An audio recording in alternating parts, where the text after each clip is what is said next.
इस लायक नहीं है कि आपको फिर से गद्दी पे बिठाया जाए। आप गद्दी से बाहर होइए। 2024 के चुनाव में जब हमारे गांव में आए, जब हमारे मोहल्ले में आए, तब हम इनसे सीधा सीधा 10 साल का हिसाब मांगेंगे और इनसे कहेंगे कि अभी देश चुनाव की ओर जाएगा, कुछ ही महीनों में चुनाव होगा और ये कोशिश करेंगे कि इनकी जो 10 साल के हुकूमत की नाकामी रही है, इस नाकामी को नफरत के चादर के नीचे ढक दिया जाए।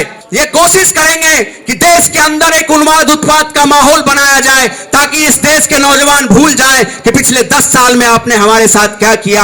आपने हमारे भविष्य को पीछे धकेल दिया, आपने हमारे भविष्य पे हमले किए। इसीलिए हमारी जिम्मेदारी है कि इनकी जो ये साजिश है कि 10 साल का हम हिसाब इनसे ना लें, हम धर्म के नाम पे, हम जाति के नाम पे बच जाएं, हम इनके उन्माद के पीछे झंडा लेके खड़े हो जाएं, इससे हमें सतर्क रहना होगा, सावधान रहना पड़ेगा। हमें नौजवानों को इनकी जो साजिश है इससे बचाना पड़ेगा।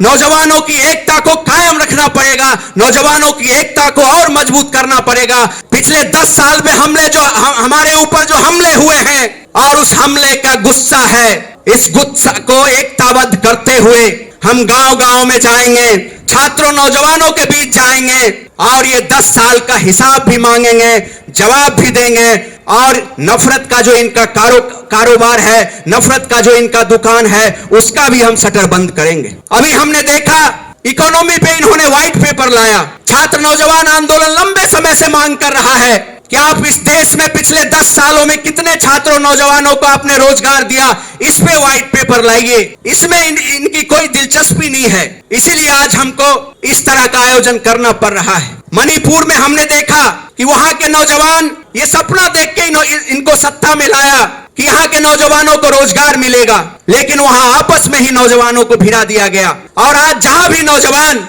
इनके खिलाफ उठने की कोशिश करते हैं, वहां ये दंगा फसाद की खेती शुरू करते हैं और वह चाहते हैं कि नौजवान 10 साल का हिसाब ना मांगे। इसलिए नौजवानों के हाथ में ये तलवार थमा के मुसलमानों का मोहल्ला दिखाने का काम करते हैं और ये हम आने वाले चुनाव में होने नहीं देंगे। 10 साल का हर हालत में हम जवाब मांगेंगे और इन्हें सत्ता से बेदखल करके रहेंगे। हम इस भगत सिंह के रास्ते पे चलने वाले लोग हैं, हम अंबेडकर की वारिस हैं। हमारा इस देश में तानाशाही हुकूमत के खिलाफ लड़ने का इतिहास है। हम आगे बढ़ेंगे, मुल्क को बचाएंगे और ये जो मुल्क के संविधान को, मुल्क के लोकतंत्र को, धर्मनिरपेक्षता को खत्म करने की इनकी जो साजिश है, इनकी जो कोशिश है, इस कोशिश को नाकाम करेंगे। और 2024 के चुनाव में किसी भी कीमत पे हम इनको मुल्क के अंदर नफरत की इजाजत नहीं देंगे और सत्ता से बेदखल करेंगे। इनका हिसाब लगाएंगे, जवाब लेंगे, जवाब देंगे। बहुत बहुत शुक्रिया। इनकलाब जिंदाबाद। जय भीम, लाल सलाम।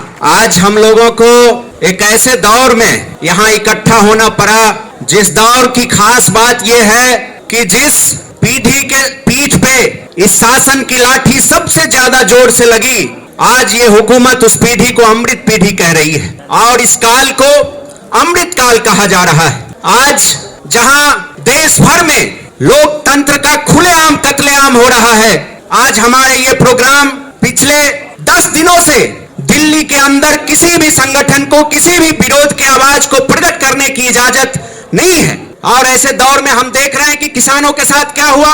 किसान दिल्ली आकर अपनी मांग रखना चाहते थे और ये वही मांग था जिसका इन्होंने वादा किया था। उनके साथ दुश्मनों जैसा व्यवहार किया गया, उन पे गोलियां चलाई गई, टीयर गैस के गोले छोड़े गए, लाखों लाख कील बिछाए गए सड़कों पे ताकि वो दिल्ली नहीं आ सके, अपनी आवाज को नहीं उठा सके। तो इस दौर को और इस देश को ये हुकूमत मदर ऑफ डेमोक्रेसी कहती है। ऐसे दौर में आज पूरे देश भर में हम लोग यहाँ पहुंचे हैं। पिछले 3-4 महीने से एक अभियान चला के गांव-गांव में, शहरों में, मोहल्लों में, विश्वविद्यालयों में, कॉलेजों में जाकर हमने स्टूडेंट से, नौजवानों से बात की। उनके बीच हम लोगों ने रेफरेंडम करवाया और लाखों लाख नौजवान इस सरकार की 10 साल की नीतियों का विरोध किया, 10 साल की नीतियों को रिजेक्ट किया और हम आज उसी आवाज को लेके यहाँ मौजूद हैं, बातचीत कर रहे हैं। क्योंकि हम देख रहे हैं पिछले 10 साल में इन्होंने जो वादा किया था कि हम सत्ता में आएंगे तो हर साल 2 करोड़ नौजवानों को रोजगार देंगे।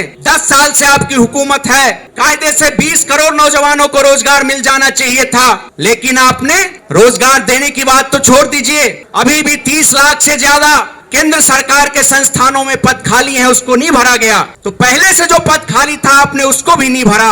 और इसके साथ साथ पहले से जो रोजगार की संभावनाएं थी, जो रोजगार के अवसर थे अलग अलग कंपनियों में, सरकारी संस्थानों में, आज वो सब के सब नीलामी के बाजार में हम देख रहे हैं। रेलवे को एक एक करके बेचा जा रहा है, कभी स्टेशन बेचा जा रहा है, प्लेटफॉर्म बेचा जा रहा है, रूट बेचा जा रहा है, स्टेडियम बेचा जा रहा है, स्कूल बेचा जा रहा है। और रेलवे के साथ साथ पिछले 70-75 सालों में इस मुल्क ने जो कुछ भी रोजगार के अवसर हासिल किए, आप एक एक करके उसको नीलामी के बाजार में रख के उसको बेच रहे हैं। 100 से ज्यादा कंपनियों के शेयर आपने बेचे, कुछ शेयर सबके आपने बेचे। ये हकीकत आपके शासन की है। आपने कोल इंडिया को बेचा, आपने हिंदुस्तान एरोनॉटिक लिमिटेड को बेचा, हिंदुस्तान पेट्रोलियम बेचा, इंडियन ऑयल बेचा, भारत पेट्रोलियम बेचा, एयर इंडिया बेचा, एयरपोर्ट्स बेचे, और पूरे देश में आप नौकरी देने का वादा तो करके आए थे, लेकिन आपने जो पहले से हमारे बीच अफसर मौजूद थे, आपने हमसे उसे भी छीन लिया। इसीलिए साथियों, हम लोगों को गांव गांव में जाना पड़ा, छात्रों नौजवानों के बीच जाना पड़ा, क्योंकि पिछले 10 साल की इनकी जो नाकामी है, उस नाकामी से तिलमिलाई हुई सरकार, देश भर में जितने भी आंदोलन हो रहे हैं, अभी उत्तर प्रदेश में हमने देखा आरओ के अभ्यर्थी जो वहां पेपर लीक हुआ इम्तिहान का, उसके खिलाफ लड़ रहे थे, उनके साथ बेरहमी से उनकी पिटाई की गई।